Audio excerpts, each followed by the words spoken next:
आप सुन रहे हैं जगत गुरु तत्वदर्शी संत रामपाल जी महाराज द्वारा लिखित पुस्तक जब जब भूल पड़े का पेज नंबर 48। कमाली की कथा इस प्रकार है। दीपिका व सूर्या वाली आत्मा मुसलमान धर्म में राबिया नाम की कन्या के रूप में जन्मी। जब वह 12-13 वर्ष की थी तब सत्पुरुष कबीर जी उसको जिंदा बाबा के रूप में जंगल में मिले, उसे ज्ञान समझाया। पूर्व जन्म के शुभ संस्कार से लड़की ने शीघ्र ज्ञान समझकर दीक्षा ले ली। 4 वर्ष वह साधना की, फिर धर्म के व्यक्तियों के दबाव से त्याग दी। मुसलमान धर्म वाली साधना करने लगी। पूरी कथा आप पुस्तक आध्यात्मिक ज्ञान गंगा तथा पुस्तक कबीर परमेश्वर में पढ़े। यहाँ केवल उसी प्रसंग पर चर्चा करूंगा जो आप जी को समझाना चाहता हूँ। राबिया गुरुद्रोही नहीं हुई, गुरु विमुख हो गई, यानी गुरुजी को त्याग दिया, यानी उनके द्वारा बताई सत्य साधना किसी कारण से त्याग दी, जिस कारण से उसको पूर्व जन्मों में की बाल भगवान कबीर जी की सेवा तथा राबी वाले जन्म में 4 वर्ष की सत्य साधना से 3 मानव जन्म और मिले। राबी वाले जन्म में विवाह हुआ, परंतु पति से मिलन भी नहीं किया। आजीवन ब्रह्मचर्य का पालन किया। मक्का धाम की हज यात्रा के दौरान मार्ग में एक कुतिया जो प्यास से मरने वाली थी को कुएं से जल निकालकर पिलाया, उसकी जान बचाई। कुएं की बाल्टी कुएं में गिरी थी, यानी बाहर नहीं थी। राबी ने अपने सिर के बाल उखाड़े, उनकी रस्सी बनाई, अपने शरीर के वस्त्र उतारकर रस्सी से बांधे, कुएं में वस्त्र भिगो भिगोकर कुतिया की प्यास बुझाई। सिर से रक्त निकला, उसे वस्त्रों के जल से साफ किया।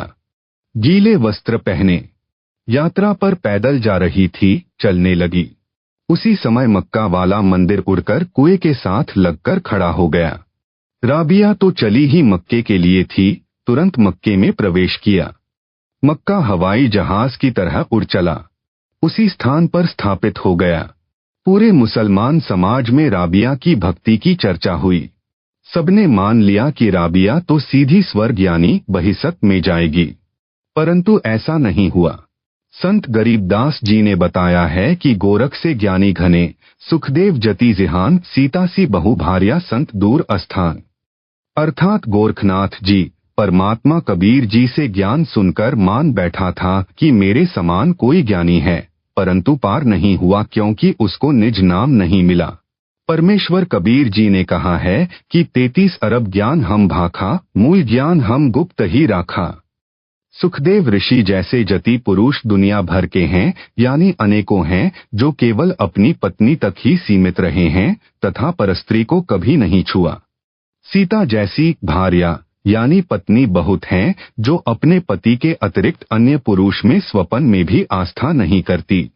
परंतु मोक्ष तो सतगुरु की शरण में सत्य साधना मर्यादा में रहकर करने से होगा, केवल उपरोक्त महिमा से नहीं होगा।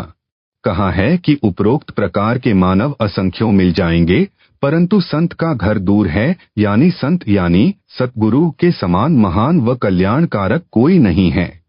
ऐसे संत का मिलना सुदुर्लभ है। गीता अध्याय 7 श्लोक 19 में भी काल ब्रह्म ने कहा है कि हे अर्जुन, बहुनाम जन्मनाम अन्ते ज्ञानवान माम प्रपद्यते वासुदेवः सर्वम इति सह महात्मा सुदुर्लभः। अर्थात मुझ काल ब्रह्म की भक्ति अनेकों जन्म जन्मांतरों के बाद कोई एक करता है। अन्य जन्मों में सब अन्य देवी देवताओं की भक्ति करते रहते हैं, परंतु वासुदेवः यानी सर्वव्यापी सबका मालिक परम अक्षर ब्रह्म वही पूज्य है, वही सबका उत्पत्ति करता है, वही सबका धारण पोषण करता है, वही परमात्मा कहा जाता है। वही पुरुषोत्तम यानी उत्तम पुरुष है, वही वास्तव में अविनाशी है। आप सुन रहे हैं जगत गुरु तत्वदर्शी संत रामपाल जी महाराज द्वारा लिखित पुस्तक जब जब भूल पड़े का पेज नंबर 49। उसी की पूजा करो। यह ज्ञान बताने वाला और उसके पास तीनों नाम हो, उसको सार शब्द का ज्ञान हो और उसको उसके गुरु जी ने दीक्षा देने का अधिकार दिया हो, महात्मा सुदुर्लभ है, यानी मुश्किल से मिलता है। संत गरीबदास जी ने कहा है कि कोट्यों मध्य कोई नहीं राई झूमकरा, अरबों में कोई गरक सुनो राई झूमकरा। अर्थात संत गरीबदास जी ने एक झूमकरा नामक जिज्ञासु को बताया कि जो ज्ञान वर्तमान में मेरे पास है, जो मेरे सतगुरु कबीर जी ने बताया है। वह ज्ञान तथा संपूर्ण मोक्ष मंत्र व नाम देने का अधिकार मेरे गुरु जी ने मुझे दिया है। ऐसा संत तेरे को करोड़ों में नहीं मिलेगा, कोई अरबों व्यक्तियों में एक मिलेगा जो गरक हो, यानी संपूर्ण ज्ञान हो, पूर्ण मोक्ष मंत्र हो तथा दीक्षा देने का अधिकार हो। वह गरक यानी भक्ति का धनी है। हरियाणा की भाषा में कहा जाता है कि यह व्यक्ति धन में गरक है, यानी घना धनवान है। जो अच्छा पहलवान हो उसे भी कहते हैं कि हांगे में गरक है, यानी बहुत ताकतवर है। वह संत वर्तमान में दास यानी रामपाल दास है। सतगुरु कबीर जी स्वयं संत बने थे, स्वयं ही सतपुरुष के अवतार बने, यानी स्वयं सतपुरुष हैं। संत, सतगुरु तथा साहिब में कोई अंतर नहीं है। गरीब, सतगुरु, संत और अवतारा, तीन कला एके दरबारा। गरीब साहिब से सतगुरु भये, सतगुरु से भये संत, धर धर भेष विशाल अंग, खेले आदि और अंत। अर्थात कबीर परमेश्वर जी परमेश्वर से सतगुरु तथा संत बने। वे भिन्न रूपों में स्वयं ही आदि अंत यानी सदा ही लीला करते हैं। भक्त कबीर व दास कबीर भी वही होते हैं, यानी एक ही समय में वे सतगुरु, संत, दास तथा भक्त होते हैं। जो साकट संजय दिल्ली कहता है कि एक समय में एक सतगुरु होता है, एक संत एक ही दोनों रूप में नहीं होता, उसकी यह भी झूठ सिद्ध हुई। कथा राबिया की चल रही है। राबिया के चमत्कार को देखकर सबने स्वर्ग में जाने योग्य मान ली थी, परंतु उस पुण्यात्मा की बहुत दुर्गति हुई। राबी का शरीर त्याग कर कन्या का मानव जन्म प्राप्त हुआ। उसमें वैश्या का नरकीय जीवन जिया। गणिका का शरीर त्याग बंसुरी नाम की कन्या का जन्म मुसलमान धर्म में हुआ। प्रसिद्ध गायिका हुई। अल्लाह की महिमा के शब्द यानी राग गाया करती थी। मुसलमान धर्म के अनुसार धार्मिक क्रिया किया करती। बांसुरी ने मुसलमान काजी, मुल्ला व पीरों से सुना था कि जो मक्का में बनी धार्मिक मस्जिद में मर जाता है वह सीधा जन्नत यानी स्वर्ग में जाता है। बांसुरी वाली आत्मा अल्लाह के प्रति कुर्बान थी। उसने जन्नत यानी स्वर्ग में जाने के लिए अपना सिर काटकर मक्के वाली मस्जिद में चढ़ा दिया, अपनी कुर्बानी दे दी, परंतु कुछ हाथ नहीं लगा। इसके पश्चात बादशाह सिकंदर लोधी के धार्मिक गुरु शेख तकी के घर कन्या का जन्म हुआ। 12 वर्ष की आयु में मृत्यु हो गई। कब्र में शव दफनाया गया। आत्मा धर्मराज के दरबार में अगले अन्य प्राणी के जन्म के इंतजार में लाइन में खड़ी थी। परमेश्वर कबीर जी ने शेख तकी को प्रेरित किया। उसने अपनी लड़की को जिंदा करने की शर्त रखी। राजा सिकंदर लोधी व दिल्ली तथा आसपास के हजारों व्यक्ति जो दर्शक खड़े थे, कब्र खुदवाकर मृत लड़की को कबीर परमेश्वर जी ने जीवित किया। लड़की ने लगभग 1.5 घंटा ऊंची आवाज में अपनी आप बीती बताई तथा साथ खड़े कबीर जी को अल्लाहु अकबर यानी सबका मालिक बताया और बताया कि इनसे दीक्षा लेकर 4 वर्ष भक्ति करने से 3 मानव जन्म मिले। आप सुन रहे हैं जगत गुरु तत्वदर्शी संत रामपाल जी महाराज द्वारा लिखित पुस्तक जब जब भूल पड़े का पेज नंबर 50। अब मेरा मानव जन्म का संस्कार नहीं बचा था। ये परमात्मा धर्मराय दरबार में अभी अभी गए। धर्मराय को धमकाया कि यह आत्मा मेरी है, इसे छोड़ो। धर्मराय ने खड़ा होकर इनका सत्कार किया, हाथ जोड़कर मेरे को इनके हवाले कर दिया। लड़की ने अपने पिता शेख तकी के घर जाने से इनकार कर दिया। अपने परमपिता कबीर जी के घर पुत्री रूप में गई। दीक्षा ली, पुनः सतगुरु शरण में आई। तब उस आत्मा का काल के जाल से छुटकारा हुआ। आप सभी आत्माएं जो दास यानी रामपाल के उपदेशी और जो आगे दीक्षा लेंगे, उन सबको परमात्मा कबीर जी ऐसे ही युगों युगों से पीछे पड़कर धर्म, कर्म, भक्ति से चार्ज करते रहे हैं। अब आप मोक्ष प्राप्ति के अंतिम चरण में हो, अब गलती ना करो। दया करो उस परमेश्वर पर। गरीब लख बर शूरा जूझी, लख बर सावंत देह, लख बर यति जिहान में, तब सतगुरु शरणा ले। अर्थात पूर्व जन्म की धार्मिक कर्मी आत्मा शूरवीर होती है। शूरवीर कोई बुराई नहीं करता, निर्बल को नहीं सताता, अन्यायी बलवान से कभी नहीं डरता, अन्याय न करता है, न सहन करता है। आन बान शान के लिए, देश के लिए, कौम के लिए कुर्बान हो जाता है, उल्टा कदम नहीं रखता। ऐसी आत्मा लाख जन्मों में रही हो और जो सावंत देह वाला होता है, उसके एक या दोनों हाथ घुटनों से नीचे तक लंबे होते हैं, वह भी महापुण्यात्मा होता है। ऐसी आत्मा लाख जन्मों में रही हो और जो आत्मा लाख जन्मों में जती रही हो, ऐसी आत्मा को परमेश्वर कबीर सतगुरु जी अपनी शरण में लेते हैं। आप जो दास से उपदेश प्राप्त हो, इनसे भी कई गुना नेक रहे हो। आप तो अंतिम चरण में पहुंच गए हो। जो अब गलती करेगा उसको फिर लंबा सफर तय करके इस अंतिम चरण तक पहुंचना होगा। जो गुरुद्रोही नहीं हुआ, वैसे साधना त्याग कर मनमाना आचरण करने लगेगा। वह जो गुरुद्रोही हो गया, उसका तो बेड़ा गर्क हो जाएगा। उसको तो असंख्यों युगों तक सतगुरु कबीर जी की शरण नसीब नहीं होगी। जो सतगुरु विमुख राबिया की तरह हो गया, उसे लंबा सफर तय करना होगा। अच्छे बुरे मानव जन्म पाएगा, जैसे राबिया ने गणिका तक का पाप कर्म किया, बेशर्मी का जीवन भी जिया। कल्याण फिर सतगुरु शरण में ही हुआ। सतगुरु विमुखा जुग जुग रोवै, मानुष जन्म पाकर खोवै। आप जी ने पिछले भक्तों की दशा देखकर सबक लेना चाहिए, सतर्क होना चाहिए। समझा है तो सिर धर पाव, बहुर नहीं रे ऐसा दा। अर्थात यदि उपरोक्त विचारों से कुछ समझ आई है तो शीघ्र लौट आओ सतगुरु की शरण में। यह अंतिम चरण है, आपका यह दाव फिर नहीं लगेगा। परमेश्वर की प्रिय आत्माओं, यह है वह मूल ज्ञान, तत्व ज्ञान, सार ज्ञान जो आज तक दास यानी रामपाल दास के अतिरिक्त किसी ने नहीं बताया। यह परमेश्वर कबीर जी की दया से मेरे गुरु भगवान स्वामी रामदेवानंद जी के आशीर्वाद से दास ने स्पष्ट किया है, आपके रूबरू किया है। ऐसे यह 9 मन सूत सुलझाया है। काल का दूत होने की अन्य पहचान।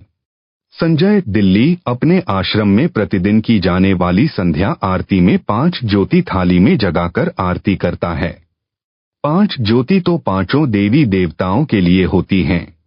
नंबर 1 ब्रह्मा सावित्री जी, number 2 Vishnu Lakshmi ji, number 3 Shiv Parvati ji, number 4 Ganesh ji तथा नंबर 5 दुर्गा देवी जी। आप सुन रहे हैं जगत गुरु तत्वदर्शी संत रामपाल जी महाराज द्वारा लिखित पुस्तक जब जब भूल पड़े का पेज नंबर 51। मंदिरों में 5 ज्योति लगाकर आरती की जाती है। संध्या आरती यानी शाम की आरती में केवल एक ज्योति सत्पुरुष की जलाई जाती है। एकै साधे सब सधै, सब साधे सब जाय, माली सींचे मूल को, फूले फले अघाय। दास यानी रामपाल दास मूल यानी रूट की पूजा करवाता है, जो पूर्ण ब्रह्म यानी सत्पुरुष कबीर जी की पूजा है। संजय काल का दूत है, यह सब साध रहा है यानी शाखाओं की पूजा करवाता है। इससे सिद्ध है कि यह काल का पक्का दूत है। इसका नाम खंड होते ही काल प्रविष्ट हो चुका है। अब यह जितने भी कदम उठाएगा वे सब सत्पुरुष कबीर जी के विरुद्ध उठाएगा। कहेगा कि मैं सत्पुरुष की पूजा करता हूँ। इसको स्वयं ज्ञान नहीं है कि तू क्या कर रहा है। इसकी बुद्धि पर काल बैठा है। संत गरीबदास जी ने स्पष्ट किया है कि गरीब सतगुरु संगत छोड़कर चाहे लाख वर्ष जप कीन्ह, इंद्री कर्म ना मोक्ष होए, रहे काल के अधीन। अर्थात जो भक्त सतगुरु का साथ छोड़ देता है, वह चाहे लाख वर्ष तक जाप करता रहे, उसके पाप कर्म कभी समाप्त नहीं होते, पूर्ण मोक्ष नहीं होता। वह काल ज्योति निरंजन के अधीन रहता है, यानी काल जाल में रह जाता है। इंद्री कर्म न मोक्ष होए का तात्पर्य है कि जो कर्म करते हैं वे 10 इंद्रियों से करते हैं। कर्म इंद्रियों यानी हाथ पैर आदि से जो पाप करते हैं या अनजाने में हो जाते हैं, जैसे चलते समय पैरों के नीचे जीव जंतु मरना आदि आदि, सतगुरु विमुख व निगुरे यानी गुरु बिना व्यक्ति को सब पाप लगते हैं। तथा ज्ञान इंद्रियों यानी आँख नाक कान जीभ यानी वचन से जो पाप कर्म होते हैं या किए जाते हैं, वे कभी मोक्ष यानी क्षमा नहीं होते। वह सतगुरु संगत छोड़ने वाला भक्त मती कभी काल जाल से नहीं निकल सकता, परंतु सतगुरु के भक्त को अनजाने में हुए पाप नहीं लगते। संजय साकट का मूल ज्ञान। संजय दिल्ली की अज्ञानता का प्रमाण। संजय अज्ञानी 5 ज्योति लगाकर आरती करना सही बताता है। उसके लिए जिस वाणी को आधार बनाता है, कहता है कि आरती में भी लिखा है, वह संध्या आरती नंबर 1 की वाणी नंबर 2 है, जो इस प्रकार है: पाती पंच पौहप कर पूजा, देव निरंजन और न दूजा। विवेचन: इस वाणी में पाती पंच लिखा है, जिसका अर्थ है कि 5 पत्तियों और पौहप यानी फूलों से पूजा करें यानी करते हैं।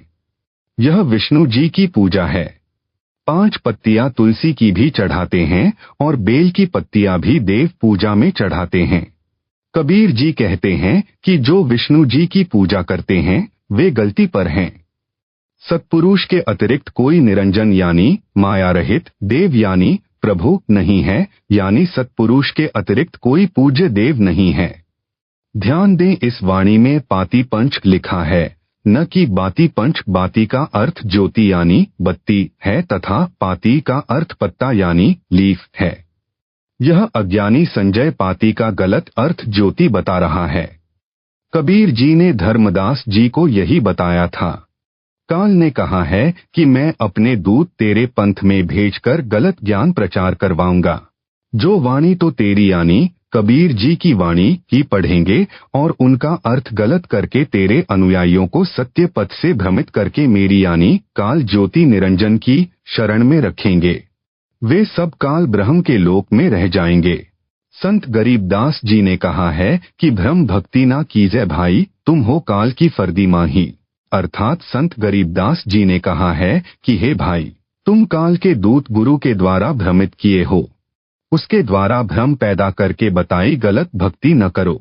आप सुन रहे हैं जगत गुरु तत्वदर्शी संत रामपाल जी महाराज द्वारा लिखित पुस्तक जब जब भूल पड़े का पेज नंबर 52। इस गलत भक्ति से तुम काल ज्योति निरंजन की फर्दी यानी फरद में चढ़े हुए हो, यानी आप पर काल का मालिकाना हक है। जैसे जमीन खरीदने वाले ने रजिस्ट्री करवाई, फिर इंतकाल करवाया, उसके पश्चात वह जमीन उस खरीदने वाले की फरद में चढ़ जाती है तो उस जमीन का खरीदार मालिक हो जाता है। काल की फर्दी में होना काल की जागीर यानी प्रॉपर्टी होना, यानी काल के कागजों में चढ़े हो। किसी काल के दूत द्वारा भ्रमित होकर जो गलत साधना यानी भ्रम भक्ति कर रहे हो, उसे छोड़कर पूर्ण सतगुरु से दीक्षा लेकर सत्य भक्ति करो, जिसके भक्ति धन से आप काल की फरज से निकलकर सत्पुरुष की जागीर हो जाओगे, आप सत्यलोक चले जाओगे। आगे परमेश्वर कबीर जी की वाणी से ही प्रमाणित करता हूँ कि पाती माने पत्ता यानी लीफ और बाती माने ज्योति है। काल का दूत संजय भ्रमित कर रहा है। पाती का अर्थ ज्योति करता है, जो गलत है। यह अज्ञानी है। संत गरीबदास जी ने भी स्पष्ट किया है कि गरीब पाती तोड़ चढ़ावे अंधे, जिनके कदे ना कट हैं फंदे। गरीब बेल पत्र को तोड़ चढ़ावे, करें देव पूजा, कर्म भ्रम करते हैं, मोक्ष पंथ नहीं सूझा। यहाँ आरती नंबर 1 वाणी नंबर 2 में 5 पाती लिखा है, उसका अर्थ पत्ता है। संजय ज्योति अर्थ करके भ्रमाता है। निम्न आरती की वाणी में स्पष्ट है कि पाती तो पत्ते को कहा है, बाती ज्योति का बोधक है। कबीर परमेश्वर की ही बनाई आरती नंबर 1 है। उन्हीं की बनाई आरती नंबर 7 तथा 8 है, जिनमें पाती तो पत्ते का तथा बाती ज्योति का बोधक है। आरती नंबर 7 वाणी नंबर 3 में इस प्रकार है: तेज का थाल तेज की बाती, तेज का पुष्प तेज की पाती। आरती नंबर 8 वाणी नंबर 3 इस प्रकार है: आपे दीपक आपे बाती, आपे पुष्प आप ही पाती। इन दोनों वाणियों में कबीर परमेश्वर जी ने स्पष्ट कर दिया है कि तेज का थाल तेज की बाती, बाती का अर्थ ज्योति है। रुई की बनी बाती जो दीपक में रखकर घी या तेल दीपक में डालकर जलाई जाती है, जिसे ज्योति भी कहते हैं। सतलोक में सब पदार्थ व वस्तु नूर यानी तेज से बने हैं। बेल के पत्ते, तुलसी के पत्ते भी सतलोक में नूर यानी तेज के बने हैं। जिन देवताओं की तुम पाती यानी बेल पत्र व तुलसी पत्र चढ़ाकर व पुष्प यानी फूल चढ़ाकर पूजा करते हो, उनसे अपना कल्याण चाहते हो, वे तो सतलोक के पत्तों व फूलों से भी गए गुजरे हैं। सत्पुरुष यानी मैं यानी कबीर जी सब कुछ यानी सर्वेस्वा हूँ। दीपक व उसमें जलाई जाने वाली बाती यानी ज्योति तथा पाती यानी पत्ते व फूल सब मेरे हैं। इन दोनों वाणियों ने स्पष्ट कर दिया है कि बाती तो ज्योति का बोधक है तथा पाती शब्द पत्ते का बोधक है। दीपक की बाती रुई से बनाई जाती है, दिए में रखकर घी डालकर जलाई जाती है, तब वह ज्योति कहलाती है। जो पाती का अर्थ ज्योति करके भक्तों को भ्रमित कर रहा है, इससे सिद्ध हुआ कि संजय दिल्ली महाज्ञानी है। नीम हकीम खतरा एजान है, काल का दूत है। परमात्मा की वाणी का गलत अर्थ करके भोले भक्तों भक्तमतियों को भ्रमित करके अपने जाल में फंसाकर नरक ले जाना चाहता है। इससे बचो। कबीर जी ने कहा है कि चोर चुरावे तुम बड़ी गाड़े पानी माही, वह गाड़े वो ऊपर आबे यूं सच्चाई छानी नाही। यदि कोई किसी का तुम्बा यानी सूखा मतीरा चुराकर जल में दबाता है तो वह जल में डूबता नहीं, न दबता है, ऊपर आता है। आप सुन रहे हैं जगत गुरु तत्वदर्शी संत रामपाल जी महाराज द्वारा लिखित पुस्तक जब जब भूल पड़े का पेज नंबर 53। इसी प्रकार कोई सच्चाई को दबाने की कोशिश करता है तो वह कभी सफल नहीं होगा। इससे सिद्ध हुआ कि संजय दिल्ली झूठा है। गरीब झूठे गुरु के आश्रय कदेना उधय जीव, सच्चा सतगुरु कबीर है, आदि परम गुरु पीर। अर्थात नकली गुरु से दीक्षा लेकर जीव का कभी उद्धार नहीं होगा। सतगुरु कबीर जी सच्चे सतगुरु तथा परमेश्वर हैं।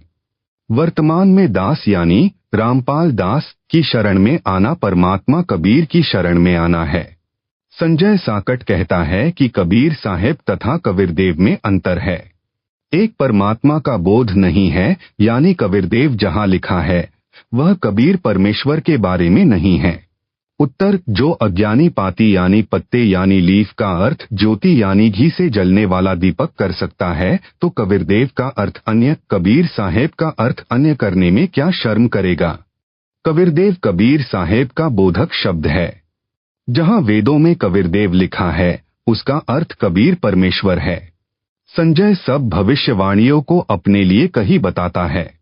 संजय दिल्ली कहता है कि जितनी भी भविष्यवाणियां हैं ये सब मेरे लिए कही हैं। जैसे असुर निकंदन रमैणी में कहा है कि सतगुरु दिल्ली मंडलायसी, मैं दिल्ली से आया हूं, इसलिए यह मेरे लिए कहा है। मैं ही वह तत्वदर्शी संत हूं जो सबका कल्याण करेगा। कबीर जी ने कहा है कि खर न होए कहरी कभू, सिंह की खाल उड़ाएं। अर्थात यदि गधे को सिंह की खाल उड़ाकर शेर बनाया जाए तो वह खर यानी गधा कभी कहरी यानी लायन नहीं हो सकता। बोली से पिछाना जाएगा यानी तत्व ज्ञान से पहचान हो जाएगी। तत्वदर्शी संत कौन है? उसका अज्ञान आपके समक्ष दास ने यानी रामपाल दास ने नंगा कर दिया है। आप समझ लें कि तत्वदर्शी कौन है। संजय दिल्ली भ्रमित करता है कि सार शब्द से मोक्ष होगा। मेरे को सार नाम नहीं दिया है तो क्या फर्क पड़ता है, मेरे पास सार शब्द है जो किसी के पास नहीं है। वाणी बोलता है नामा छिपा ओम तारी पीछे सोहम भेद विचारी, सार शब्द पाया जद लोई, आवागवन बहुर ना हुई। इसका उत्तर यह है, ऐसे नकली गुरु पृथ्वी का नाश करने के लिए जन्मे होते हैं। संत गरीबदास जी ने कहा है कि गरीब बीजक की बाता कहें, बीजक नाही हाथ, पृथ्वी डोबन उतरे, कह कह मीठी बात। सारनाम व सार शब्द पर विवेचन। दास यानी रामपाल दास सत्संग में भी सतनाम सारनाम सार शब्द बताता है। एक हैंडपंप लगाने का उदाहरण भी देता है जो इस प्रकार है, प्रथम मंत्र के जाप से साधक की आत्मा निर्मल होती है, भक्ति में रुचि बढ़ती है तथा वित्तीय स्थिति में सुधार होता है, भक्ति धन में वृद्धि होती है। नल यानी हैंड पंप लगाने का उद्देश्य जल प्राप्ति होता है। इसी प्रकार भक्ति करने का उद्देश्य परमात्मा प्राप्ति होता है। हैंडपंप लगाने के लिए पाइप व नल की मशीन आदि खरीदने के लिए धन की आवश्यकता होती है। जिसके पास रुपया है वही नल लगवा सकता है। भक्ति रूपी नल के लिए प्रथम मंत्र की कमाई से पाइप खरीदी जाएगी यानी सतनाम मिलेगा जिसका श्वास उश्वास से जाप किया जाता है। जैसे पाइप को जमीन में लोवर करने के लिए बोकी यंत्र से बोर बनाना होता है। बोकी जमीन के अंदर बाहर चलाई जाती है। जब बोर जल तक पहुंच जाता है तो मिस्त्री यानी गुरुजी नल की मशीन लगा देता है। आप सुन रहे हैं जगत गुरु तत्वदर्शी संत रामपाल जी महाराज द्वारा लिखित पुस्तक जब जब भूल पड़े का पेज नंबर 54। मशीन को सारनाम जानो। सारनाम का स्मरण करना होता है। जैसे जल निकालने के लिए नल की मशीन का हैंडल पकड़कर उसे बाहर भीतर चलाना होता है, तब जल मिलता है। सारनाम का स्मरण करने से परमात्मा मिलता है। परमात्मा सार शब्द है। परमात्मा प्राप्त करवाना सार शब्द देना है। भक्त को सतनाम व सारनाम की कमाई पूरी करवाकर उसे सार शब्द दिया जाता है। यह सार शब्द देना है। संजय साकट, दिल्ली, मेरी सत्संग की वीडियो से वाणी सुनकर विद्वान बना फिरता है। कहता है कि नामा छिपा ओमतारी पीछे सोहम भेद बिचारी, सार शब्द पाया जद लोई, आवागवन बहुर ना हुई। इसका अर्थ करता है कि सार शब्द से जन्म मरण मिटेगा। सारनाम की क्या आवश्यकता है। वाणी में सारनाम नहीं लिखा जो ऊपर बताई है। सीधा सार शब्द पाया जद लोई, आवागवन बहुर ना हुई। झूठ बोलता है कि वह सार शब्द मेरे यानी संजय के पास है। वाणी बोलता है कि 33 अरब ज्ञान हम भाखा, मूल ज्ञान गुप्त ही रखा। विवेचन रामपाल दास द्वारा विवेचन। यही तो गुप्त ज्ञान है जो किसी को नहीं बताया, केवल रामपाल दास को बताया है। संत गरीबदास जी की वाणी है, सोहम ऊपर और है, सत सुकृत एक नाम, अर्थात ओम से ऊपर सोहम, सोहम से ऊपर सारनाम, सारनाम से ऊपर सार शब्द यानी कबीर परमात्मा मिलेगा। जैसे ऊपर नल के उदाहरण में बोकी बाहर भीतर लगाना यानी सतनाम का जाप करने से पानी तक पाइप पहुंची। मशीन को सारनाम मानो, उसका भी स्मरण करना है, यानी मशीन भी हैंडल से चलानी है। फिर पानी मिलेगा यानी सार शब्द मिलेगा, अर्थात सतपुरुष कबीर मिलेगा। यह सार शब्द है। इस शब्द में नामा छिपा ओमतारी में सारनाम जानबूझकर संत गरीबदास जी ने नहीं लिखा। जैसे ब्रह्म बेदी में मूल कमल का मंत्र यानी नाम लिख दिया, स्वाद कमल का नाम लिख दिया, नाभि कमल का नाम लिख दिया, हृदय कमल का नाम लिख दिया, कंठ कमल का छोड़ दिया, फिर पूरा मंत्र संत गरीबदास जी ने आगे कहीं लिख दिया। इस अनाड़ी संजय, दिल्ली, ने मेरे से दीक्षा में प्रथम मंत्र न लिया होता तो यह ब्रह्म बेदी पढ़कर कहता कि कंठ कमल का नाम कहीं जपने का नहीं है। वाणी भी बोल देता कि देखो, हृदय कमल तक के नाम हैं, कंठ कमल का जाप नहीं है, इसकी कोई आवश्यकता नहीं है। फिर इस अज्ञान को तत्वज्ञान कहकर भोले भक्तों को गुमराह करता। संजय साकट, दिल्ली वाला, मेरे यानी रामपाल दास के सत्संगों से शब्द की वाणी सुनकर अपने को तत्वज्ञानी बताता है। यह अज्ञानी संजय, दिल्ली, एक शब्द की वाणी अपने अज्ञान को तत्वज्ञान सिद्ध करने के लिए कहता है कि संत गरीबदास जी ने कहा है, दिव्य दृष्टि खुली हमारी सार शब्द से टोया वो, गरीबदास गायत्री लापी शीश पीठ जम रोया वो। मैं यानी रामपाल दास उस संजय, दिल्ली से प्रश्न करता हूँ कि हे नकली तत्वदर्शी, तू गायत्री लापी का अर्थ बता। वह गायत्री बता जिस गायत्री के लापने से काल सिर कूटकर रोता है। यही तो गुप्त ज्ञान है। यह रहस्य है जो यह दास सार शब्द देते समय उजागर यानी डिस्क्लोज करता है। दिव्य दृष्टि कैसे खुलेगी? दास यानी रामपाल दास बताता है। सतनाम व सारनाम के जाप से दिव्य दृष्टि खुलेगी, फिर सार शब्द से पूर्ण ब्रह्म मिलेगा। आप सुन रहे हैं जगत गुरु तत्वदर्शी संत रामपाल जी महाराज द्वारा लिखित पुस्तक जब जब भूल पड़े का पेज नंबर 55। संजय, दिल्ली, मेरे सत्संग की वीडियो तथा ऑडियो सुनकर वह उन भोले भक्तों को सुनाकर अपने को तत्वदर्शी संत सिद्ध करने की कुचेष्टा कर रहा है। ऊपर लिखी वाणी तो बोलता है प्रभावित करने के लिए। भक्त मान लेते हैं कि संजय को सार शब्द का पता है। दास यानी रामपाल दास का कहना है कि इसको सारनाम ही नहीं मिला है। सार शब्द तो दूर की कौड़ी है। यह तो उस श्रेणी का पाखंडी है जिनके बारे में कबीर जी ने कहा है कि करनी तज कथनी कथे, अज्ञानी दिन रात कुकर यानी कुत्ते जो भौंकत फिरें, सुनी सुनाई बात। गरीबदास जी ने वाणी में कहा है कि यह सार शब्द डोट डोट है। लहिया जाए तो लहिए यानी समझ सके तो समझ ले। जो डोट लगाए हैं इस स्थान पर वाणी में सार शब्द लिखा है। इस पत्र में नहीं लिखूंगा। यह सार शब्द दास देता है, यानी परमात्मा को प्राप्त करवाता है। हे अज्ञानी, हे ढोंगी, बता तेरा तत्वज्ञान इससे भिन्न कौन सा है जिसे सार शब्द कह रहा है। कबीर परमेश्वर ने कहा है कि संतों शब्दै शब्द बखाना शब्द फांसा सब कोई शब्द भेद नहीं पहचाना। ओम भी शब्द है, सोहम भी शब्द है। वाणी सोहम शब्द हम जग में लाए, सार शब्द हमने गुप्त छिपाए, यानी सोहम भी शब्द है। सोहम का एक धुनात्मक शब्द भी है, सार नाम भी शब्द है। जैसे सोहम शब्द सार नाम भी शब्द है, सार शब्द भी शब्द है। शब्द को पहचानना है कौन सा शब्द कितना लाभदायक है। संत गरीबदास जी ने कहा है कि सार शब्द को खोजकर शब्द में पैठ है। यह है वह गुप्त भेद मूल ज्ञान। कहा है कि सार शब्द मिलने के बाद भी कुछ और करना है, तब मोक्ष होगा। इसका भेद दास यानी रामपाल दास यहाँ नहीं खोलेगा, क्योंकि यह है वह मूल ज्ञान, गुप्त ज्ञान।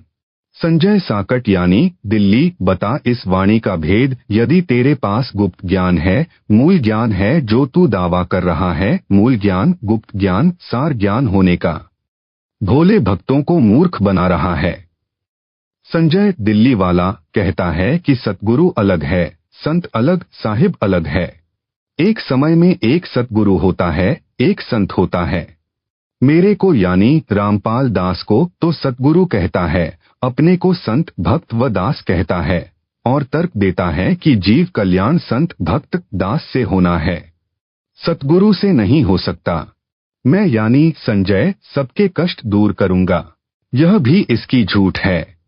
प्रमाण संत गरीबदास जी की वाणी में गुरुदेव के अंग की साखी नंबर 53। गरीब साहिब से सतगुरु भये, सतगुरु से भय संत, धर धर भेख विशाल अंग खेले आदि और अंत। अर्थात सतपुरुष यानी भगवान कबीर जी साहिब तो हैं ही, काशी में प्रकट काल में सतगुरु भी वही थे, संत भी वही थे, दास भी थे। प्रत्येक शब्द वाणी में दास कबीर लिखा है। भक्त भी थे क्योंकि भक्ति का अभिनय भी करते थे। उस समय कोई अन्य संत व सतगुरु उनके समान नहीं था, न कोई भक्त न कोई दास उनके समान था। अब्राहिम सुल्तान के बाग में नौकरानी का रूप बनाकर गए। सुल्तान ने कौड़े मारे तो भी उसे कोई दंड कबीर परमेश्वर जी ने नहीं दिया। वे तो सुल्तान को भस्म भी कर सकते थे। वर्तमान में यह दास यानी रामपाल दास सतगुरु है तथा संत भी है। भक्ति करता हूँ, भक्त हूँ। प्रत्येक प्रवचन में व वाणी में दास कहता हूँ। संजय दिल्ली का यह कहना भी झूठ है। यह हर प्रकार से कपटी व महिमा का भूखा व झूठा है। आप सुन रहे हैं जगत गुरु तत्वदर्शी संत रामपाल जी महाराज द्वारा लिखित पुस्तक जब जब भूल पड़े का पेज नंबर 56। ब्रह्म 4 हैं या अधिक। संजय दिल्ली कहता है कि 4 ब्रह्म हैं, मेरे अतिरिक्त किसी को ज्ञान नहीं है। उत्तर, जो बेशर्म होता है वह ऐसी ही बकवास किया करता है। बुद्धिमान तो शीघ्र समझ जाते हैं। जिन्होंने दास यानी रामपाल दास के सत्संग कम सुने हैं, वे इस पामर प्राणी के जाल में फंस गए हैं। अब पढ़ो, ब्रह्म 4 नहीं अधिक हैं। काल के 21 ब्रह्मांड हैं जिनका यह मालिक है। इन 21 ब्रह्मांडों में काल ज्योति निरंजन को ब्रह्म कहा जाता है। संजय को ब्रह्म के अर्थ का भी नहीं पता, इसलिए बकवास कर रहा है। ब्रह्म का अर्थ यानी प्रभु है। गीता में 3 ब्रह्म यानी प्रभु यानी पुरुष बताए हैं। एक अक्षर ब्रह्म यानी अक्षर पुरुष, दूसरा अक्षर ब्रह्म यानी अक्षर पुरुष, तीसरा परम अक्षर ब्रह्म यानी परम अक्षर पुरुष यानी सत्य पुरुष। परंतु 21 ब्रह्मांड का ब्रह्म यानी प्रभु ज्योति निरंजन यानी अक्षर ब्रह्म है। यहाँ के ऋषि इसी को ब्रह्म यानी साहब कहते हैं। जैसे राज्य का प्रभु यानी साहब मुख्यमंत्री साहब है। मुख्यमंत्री कार्यालय के अधिकारी कर्मचारी एक दूसरे से कहते हैं कि साहब का यह आदेश है। सब समझ जाते हैं कि किस साहेब का आदेश है। उनको समझ है कि सीएम साहब का आदेश है। उपायुक्त कार्यालय के कर्मचारी भी यही कहते हैं कि साहब का यह आदेश है। उनको भी पता होता है कि हमारे यानी साहब प्रभु कौन है। इसी प्रकार प्रत्येक कार्यालय के कर्मचारियों के लिए साहब अपना अपना होता है।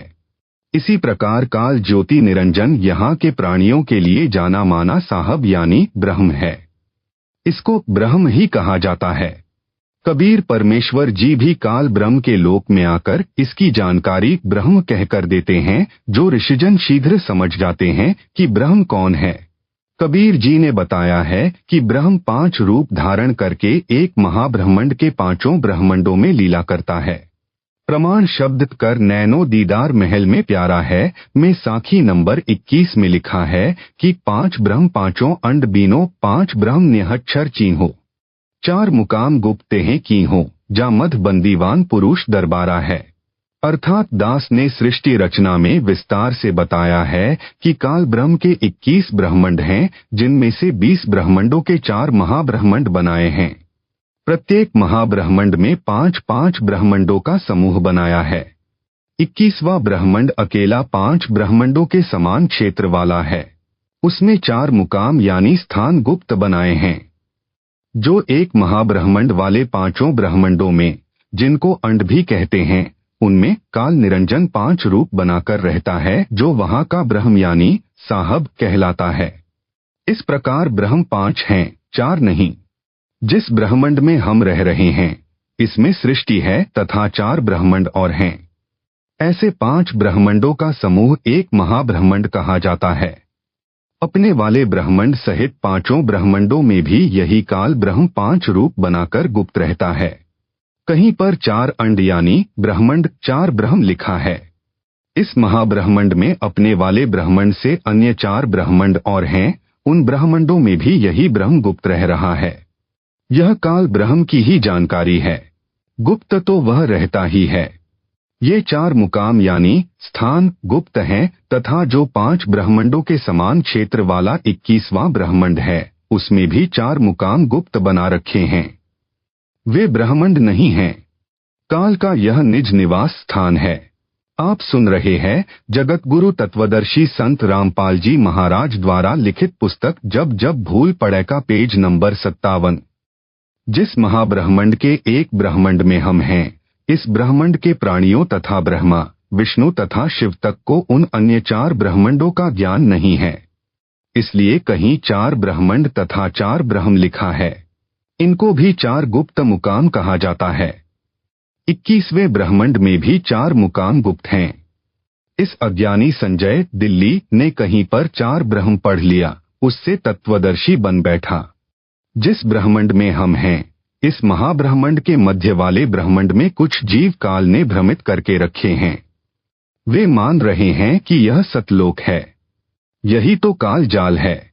यही तो वह गुप्त ज्ञान मूल ज्ञान है जो दास से अतिरिक्त किसी को ज्ञान नहीं। फिर भी हमने तो पूर्ण ब्रह्म का ज्ञान रखना है। ब्रह्म काल चाहे 20 हो, हमारे लिए उनका ज्ञान रखना क्या जरूरी है। ज्ञान तो यह रखना है कि काल ब्रह्म के जाल से कैसे छूटा जाए। वह ज्ञान दास की संगत का बच्चा बच्चा जानता है। इस संजय साकट को उसका भी ज्ञान नहीं है। यदि ज्ञान होता तो यह झूठ कपट करता ही नहीं। यह काल का पक्का एजेंट है। इससे भक्त व भक्त मति सावधान रहो। ऐसे अपराधी के दर्शन से भी दोष लगता है। आरती में बदलाव किया है जो महापाप है। भक्तों ने बताया है कि संजय दिल्ली ने संध्या आरती के अंत में गुरु जी यानी रामपाल दास का गुरु स्तुति का शब्द है, मेरे गुरुदेव भगवान दियो काट काल की फांसी की अंतिम पंक्ति में फेर बदल कर रखा है। वास्तविक पंक्ति इस प्रकार है, स्वामी रामदेवानंद दाता आपकी घनी सतावे बाता, तेरा रामपाल अज्ञान किया सतलोक का वासी। फेर बदल करके इस प्रकार बनाई है, जिसे उसके चेले आरती में गाते हैं, सतगुरु रामपाल दाता आपकी घनी सतावे बाता, तेरा दासन दास कीजियो सतलोक का वासी। इसका उत्तर इस प्रकार है, संत व सतगुरु की वाणी से उसकी छाप यानी नाम काटकर अन्य विधि से नहीं लिख सकते। कोई बदलाव नहीं कर सकते। बदलाव करना उस सतगुरु व संत का अपमान है। संजय दिल्ली की बुद्धि काल ज्योति निरंजन ने बंद कर रखी है। यह कहता है कि रामपाल पृथ्वी पर विद्यमान है। इसलिए यह कहना कि किया सतलोक का वासी गलत है। इस पंक्ति को इस प्रकार बोलना चाहिए था कि कीजियो सतलोक का वासी। इसको तो दास के ज्ञान में अपने अज्ञान के कारण दोष दिखाई देता है। बात करता है मेरे को तत्वज्ञान मूल ज्ञान है जिसका किसी को ज्ञान नहीं। जैसे संत गरीबदास जी ने कहा है कि दास गरीब कबीर का चेरा, सतलोक अमरपुर डेरा। संत गरीबदास जी पृथ्वी पर विद्यमान थे तथा उसी समय कहा है कि मैं सतगुरु कबीर जी का चेरा यानी दास हूँ। मेरा डेरा यानी निवास सतलोक यानी अमरपुर में है, यानी मैं सतलोक का वासी हूँ जो मेरे सतगुरु कबीर जी ने सतलोक का वासी किया हूँ। अज्ञानी संजय तो है ही काल का एजेंट। इसने तो वाणी के अर्थों का अनर्थ करके बताना ही है, क्योंकि इसने नरक में जाना है। जो अज्ञानी हैं, उनकी जड़ बुद्धि पत्थर के समान जड़ है। वे इन तत्व ज्ञान से भरी अमृतवाणियों को कैसे समझ सकते हैं। उनमें एक संजय दिल्ली है। यदि यह दास इस वाणी में इस प्रकार बदलाव करे, दास रामपाल स्वामी रामदेवानंद का चेहरा कीजियो सतलोक अमरापुर डेरा, कैसा लगेगा। आप सुन रहे हैं जगत गुरु तत्वदर्शी संत रामपाल जी महाराज द्वारा लिखित पुस्तक जब जब भूल पड़े का पेज नंबर 58। संत गरीबदास जी का अपमान परमात्मा कबीर जी का अपमान है जो महापाप का कारण हो जाएगा। इसी प्रकार दास के गुरु स्तुति शब्द में फेर बदल करके संजय जालिम ने घोर अपराध किया है। मैंने किसी को नाम देने की आज्ञा नहीं दे रखी, न आज्ञा दूंगा। मैंने यानी रामपाल दास ने किसी को नाम देने की आज्ञा नहीं दे रखी है।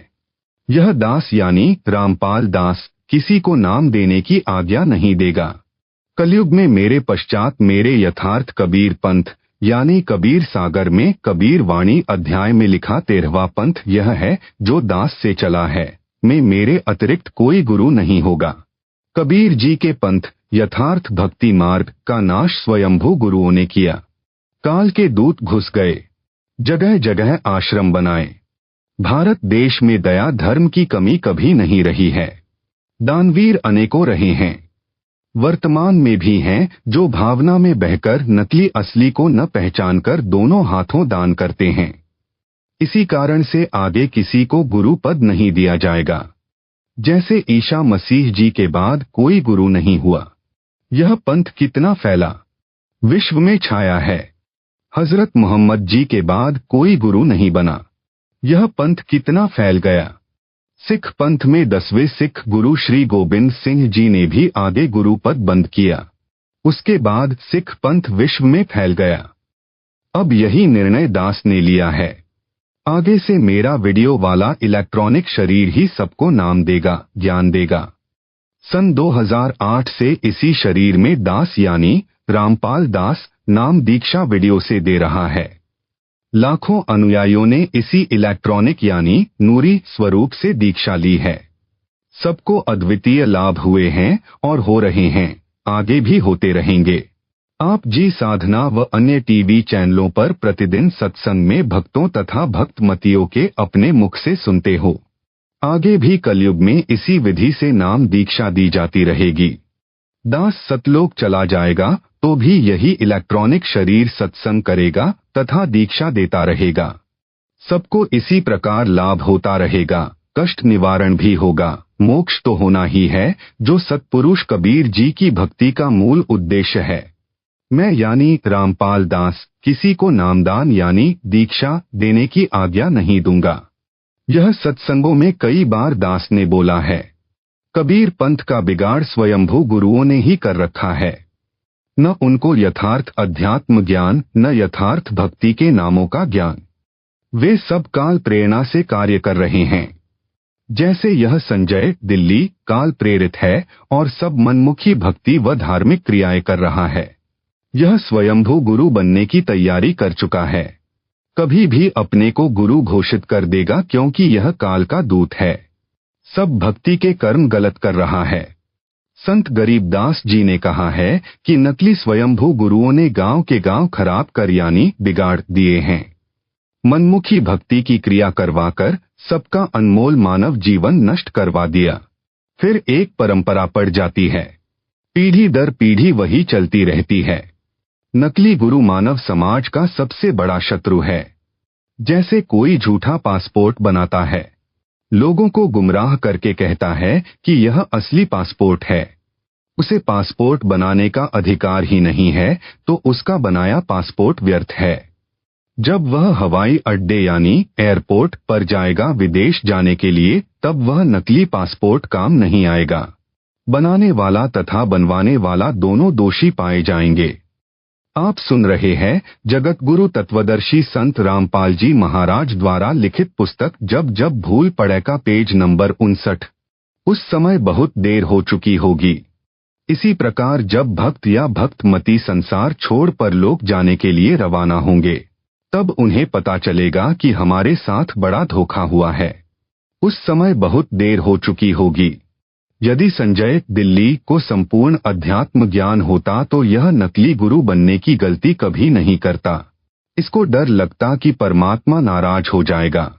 यदि गुरुजी ने नाम दीक्षा का अधिकार नहीं दे रखा है, तो भूलकर भी इतनी बड़ी गलती नहीं करनी चाहिए। नकली गुरु के सिर पर उन सब जीवों के जीवन नष्ट करने के पाप का भार रखा जाता है। जिन जिनको यह नाम देगा या मेरी सीडी या वीडियो ऑडियो से नाम दिलाएगा, इसको नाम दिलाने का भी अधिकार नहीं है। नाम देने का तो किसी को अधिकार देना ही नहीं है। इस बेशर्म को शर्म भी नहीं आती जो अपने आप गुरु जैसी क्रियाएं कर रहा है।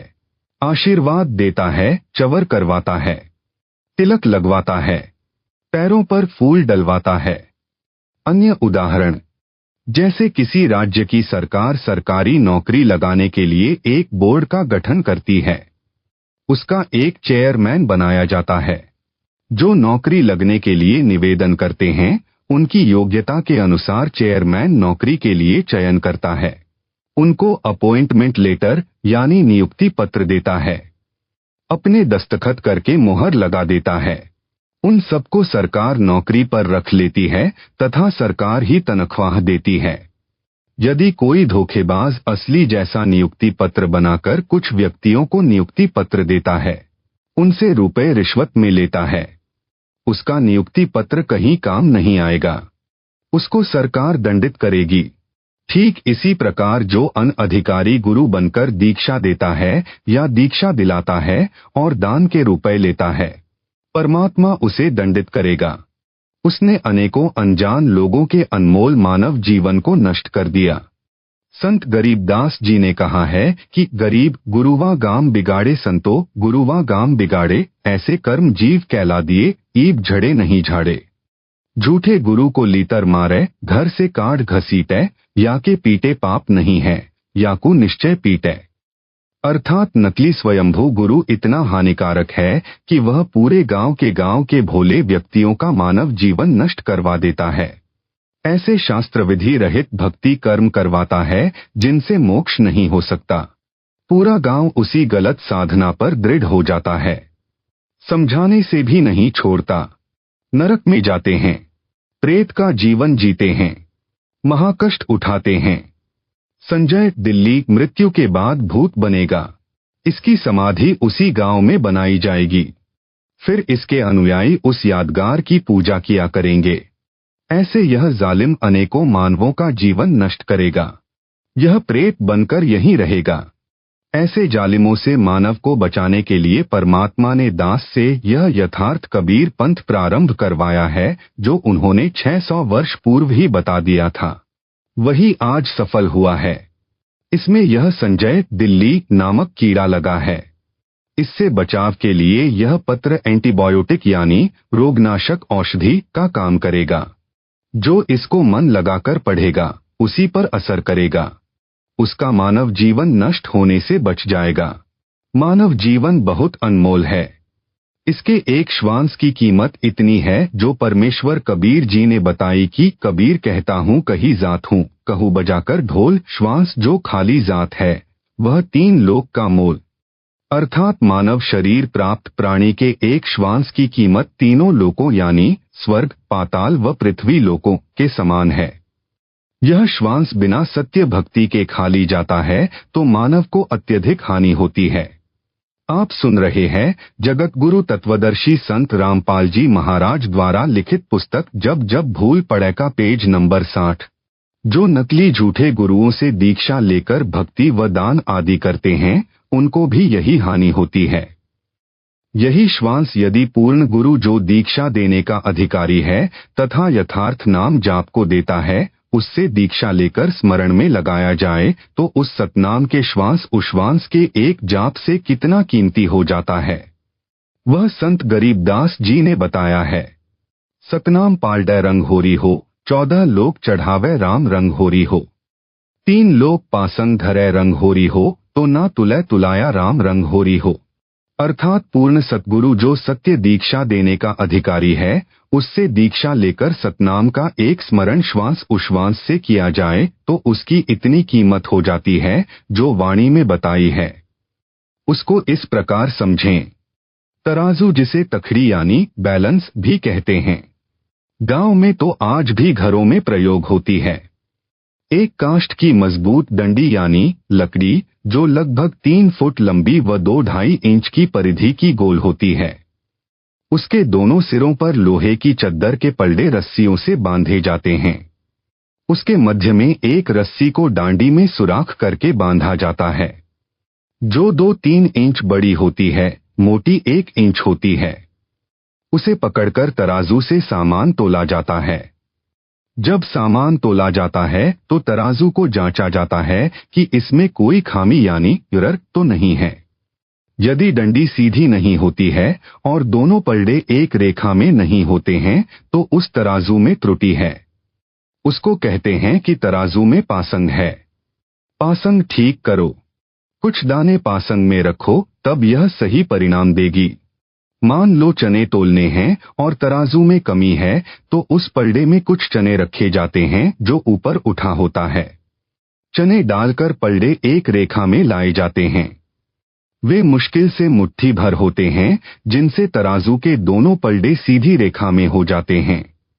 वे चने मात्रा में 20 या 30 यानी मुट्ठी भर होते हैं तथा कुल तोले जाने वाले चनों की मात्रा 10 मन यानी 400 किलोग्राम भी हो सकती है। जिस पलड़े में मुट्ठी भर चने पासंग में रखे थे, उधर बट्टे यानी वेट रखे जाते हैं। जो चने पासंग वाले हैं वे सौदे में नहीं गिने जाते, वैसे ही पलड़े में पड़े रह जाते हैं। उनकी तो सौदे में गिनती भी नहीं होती। ठीक यही उदाहरण देकर संत गरीबदास जी ने समझाया है कि एक श्वास उश्वास से सतनाम का स्मरण करने से साधक के एक जाप की इतनी कीमत होती है कि तराजू के एक पलड़े में पूर्ण सतगुरु जिसे उसके गुरु जी ने दीक्षा देने का अधिकार दे रखा हो, उससे दीक्षा प्राप्त करके किया सतनाम का एक श्वास उश्वास का स्मरण रख दे। दूसरी ओर एक ब्रह्मांड में बने 14 लोकों यानी ब्रह्मा का लोक, विष्णु का लोक, शिव का लोक, देवी दुर्गा का लोक, इंद्र का लोक जो स्वर्ग से भिन्न राजधानी रूप है, वह धर्मराय का लोक, ज्योति निरंजन का लोक यानी ब्रह्म लोक, महत लोक, गोलोक आदि आदि को चढ़ा दे यानी रख दे तथा 3 लोक स्वर्ग लोक, पृथ्वी लोक तथा पाताल लोक को तो पासंग के स्थान पर धरे यानी रखे तो भी एक सतनाम का विधिवत किया श्वास उश्वास से स्मरण वाला पलड़ा भारी रहेगा, वह उठेगा भी नहीं।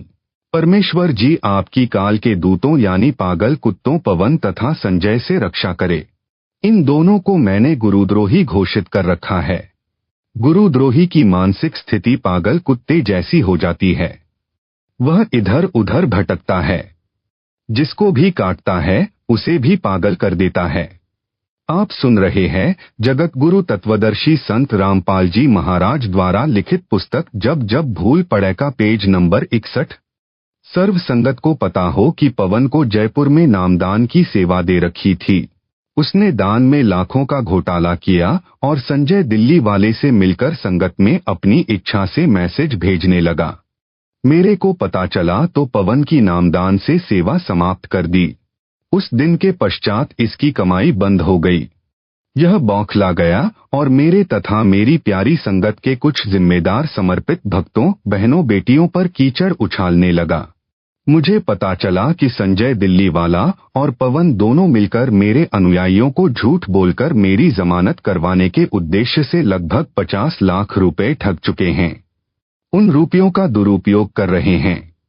मेरे द्वारा करोड़ों वर्षों से उलझे अध्यात्म ज्ञान को सुलझाने के पश्चात बनाई पुस्तकों व सत्संग डीवीडी को पढ़ सुनकर संजय तथा पवन विद्वान सिद्ध करने के उद्देश्य से सुलझे हुए ज्ञान का अड़ंगा बनाकर पुस्तकें बनाकर कर्म बिगाड़ रहे हैं। ये दोनों ऐसे विद्वान थे तो पहले क्यों नहीं लिखी पुस्तकें? ये दोनों अब भी भोले अनुयायियों को झूठी कथा सुनाकर मेरे खास वफादार सेवकों को, जो कोऑर्डिनेटर हैं, ट्रस्ट के सदस्य हैं तथा राष्ट्रीय समाज सेवा समिति के प्रधान या पदाधिकारी व सदस्य हैं, उनको अखबारों में छपी तमाम झूठी अफवाहों को आधार बनाकर बदनाम कर रहे हैं। मेरे मीडिया में सब झूठ छपा था। यह सरकार का षड्यंत्र था। ये दोनों गुरुद्रोही चाहते हैं कि सर्व संगत मेरे से भी हटकर इन पागल कुत्तों के साथ लग जाए और इनको दान दक्षिणा देवे। इनके मुंह संगत को ठगने का रस लग चुका है। इनकी हर कोशिश है कि किसी तरह संगत का भाव खराब करके नाम समाप्त करवा दें, क्योंकि ये काल के दूत हैं। ये स्वयं तो नरक की तैयारी कर चुके हैं, आप सबको भी खींचना चाहते हैं। परमेश्वर कबीर जी आपको सुरक्षित रखें। इनकी भावना इस बात से स्पष्ट है, कहते हैं संगत हिसार क्यों जाती है, यानी इनके पास क्यों नहीं आती। विचार करो, गुरुदेव हिसार हैं तो आप यानी सर्व संगत जन कहाँ जाओगे? सांप अपनी मणि को मुख से निकालकर बाहर रखकर सुबह के समय जब कुछ अंधेरा होता है, घास पर गिरी ओस जल को चाटता है। सर्प से मणि छीनने वाले एक लोहे के तसले की तली यानी बॉटम में नुकीली कीलें वेल्ड कर लेते हैं। दूर रखी मणि पर अचानक तसले को उल्टा रखकर दौड़ जाते हैं। सर्प उस मणि की रोशनी में औस जल चाट रहा होता है। उसी समय दौड़कर मणि के ऊपर रखे कील लगे तसले पर फन मारने लग जाता है। मणि के वियोग में उसे प्राप्त करने की तड़फ में फन मार मारकर लहूलुहान होकर मर जाता है। वह अपनी महबूब वस्तु के लिए प्राण दान कर देता है। बेशक मणि ना मिलो, परंतु प्रयत्न में कसर नहीं छोड़ी। मेरे प्यारी संगत को इस दास ने सन 1994 से लेकर सन 2014 तक माता की तरह सत्य भक्ति मंत्र देकर तथा दान धर्म करवाकर आशीर्वाद देकर पाला पोषा है। क्या आप सर्प से भी गए गुजरे हैं कि गुरु के ऊपर रखे जेल रूपी तसले पर माथा भी नहीं टेकना चाहोगे? मैंने अपना सर्व जीवन आपको सुखी तथा फलते फूलते देखने के लिए न्यौछावर कर दिया है। आपको स्वयं सोचना है कि आपका क्या कर्तव्य बनता है। आप सुन रहे हैं जगत गुरु तत्वदर्शी संत रामपाल जी महाराज द्वारा लिखित पुस्तक जब जब भूल पड़े का पेज नंबर 62। आप संगत ने मेरे वफादारों की बातें जो मेरा आदेश होता है माननी है या मेरे तथा परमेश्वर कबीर जी के दुश्मनों संजय तथा पवन की झूठी और कपटयुक्त बातों को महत्व देना है। इन दोनों जालिमों ने झूठ बोलने में रिकॉर्ड तो यह तोड़ दिया कि गुरु जी की पत्नी अनारो तथा बेटी मंजू के पास जेल के फोन से ऑडियो रिकॉर्ड की थी। वह वास्तव में यह थी कि संगत को कह देना कि संजय और पवन को गुरुद्रोही घोषित नहीं किया है। अनारो और मंजू ने उल्टा बता दिया कि इन दोनों को गुरुद्रोही घोषित कर दिया है। प्रिय संगत को फिर से बता दूं, सच्चाई यह है कि मैंने जेल नंबर 2 हिसार से फोन पर कहा था कि सर्व संगत से कह देना कि मैंने संजय दिल्ली तथा पवन जयपुर को गुरुद्रोही घोषित कर दिया है। संगत इनसे बात भी न करे, न कोई दान या सेवा दे। वह फोन की रिकॉर्डिंग आज भी सुरक्षित है। अन्य झूठ कहा है कि मेरे भाई महेंद्र ने अपने बेटे अमित को पैसे देकर केस से निकलवा दिया। यह झूठ है। अमित तो उन 800 भक्तों की लिस्ट में है जिनको सामान्य धारा लगी है, इसलिए अमित की जमानत हुई है, न कि केस से निकला है। ये इतनी झूठ बोलते हैं और लिखते हैं सत्सेवक, इनका बेड़ा गर्क होगा। अन्य झूठ कहा है 2012 में पहले वाले ट्रस्ट को समाप्त करके महेंद्र ने अपने नाम आश्रम करवा लिया। सच्चाई यह है कि यह एक ट्रस्ट है जो किसी व्यक्ति के नाम नहीं हो सकता। यह मेरी सहमति से मेरे अपने हस्ताक्षरों से केवल ट्रस्ट का नाम बदला है। मैं स्वयं लुधियाना गया था। वहां हम सबके फोटो शूट किए गए थे। इस प्रकार की अनेकों झूठी बुराई करके मेरे खून पसीने से जुड़ी संगत रूपी फसल में आग लगाना चाहते हैं।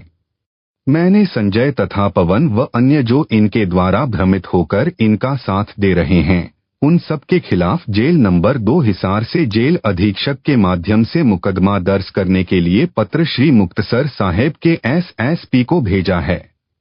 इनके खिलाफ मुकदमा दर्ज हुआ और ये गिरफ्तार होकर जेल भी गए। इसी प्रकार मैंने 2 पत्र जेल हिसार से जेल अधीक्षक के माध्यम से उत्तर प्रदेश में एसएसपी मेरठ तथा रुड़की को भी भेजे हैं। वहां पर भी इनके खिलाफ मुकदमे दर्ज करवाए हैं। ये मेरे अनुयायियों से झूठ बोलकर मेरी जमानत करवाने के बहाने व सत्संग करके धन ठग रहे हैं। सर्व संगत से निवेदन तथा आदेश है कि जिन जिन से इन ठगों ने रुपए लिए हैं, उनकी तरफ से भी मुकदमे डलवाएं। ये भक्तों की आस्था के साथ खिलवाड़ कर रहे हैं। इनको सजा मिलनी चाहिए ताकि ये और अधिक हानि न कर सकें। सर्व संगत मुझ दास पर विश्वास रखे कि जो भी दान या अन्य सेवा का रुपया पैसा आता है तथा जो खर्च होता है, उस सब का हिसाब मेरे को मिल रहा है, मेरे आदेश से ही हो रहा है।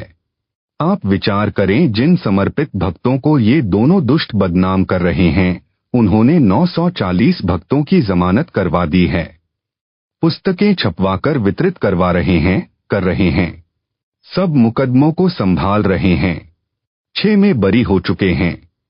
5 टीवी चैनलों पर परमात्मा का सत्संग चलवा रखा है। उनका खर्च भी हो रहा है।